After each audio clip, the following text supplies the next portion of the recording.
willingness to go to any length for recovery. It is an act of will, a choice, and we must be willing to assume accountability for that choice.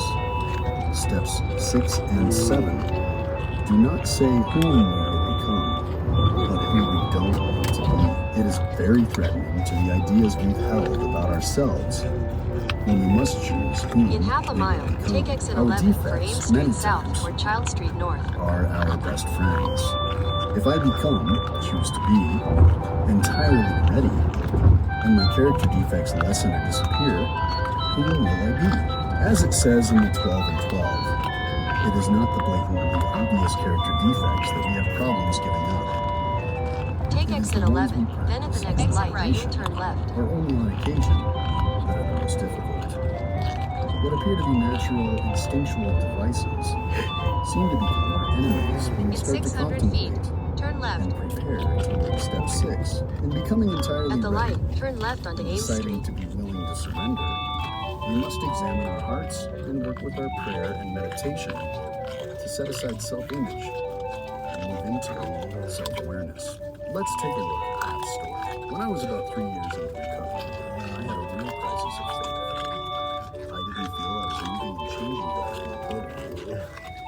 And I wasn't confident that I was sitting to worry about becoming a whole donor. I had enough of what I wanted to be trustworthy. I went outside the program. Hey Siri, what does the expression "you don't become a hole in the donut"? In 600 feet, turn right. Yes. At the light, turn right onto J Street. Pointless like the hole in the donut. Basically, don't be someone who contributes nothing or lets life pass you by without substance. That was from ChatGPT.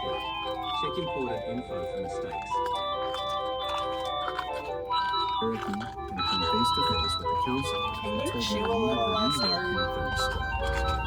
Just a That little. was the last thing I wanted to hear. He also got me thinking about steps 6 and 7. I was afraid of losing those things. At the next light, turn left. Would I give up my intensity and aggressiveness? Would I lose my edge? Would I become spiritual and monk-like? How would I handle life without some In of my 600 feet, pieces? turn left on Child Street. It caused me a great deal of discomfort and occasionally some outright fear. In working through some of these issues with my sponsor and talking about them in meetings, At the light, turn I left began to onto Child realize Street. that the things that make me who I am are not defined by my actions. I wasn't just attending meetings in order to avoid doing what I needed doing outside of meetings. All my defects became glaringly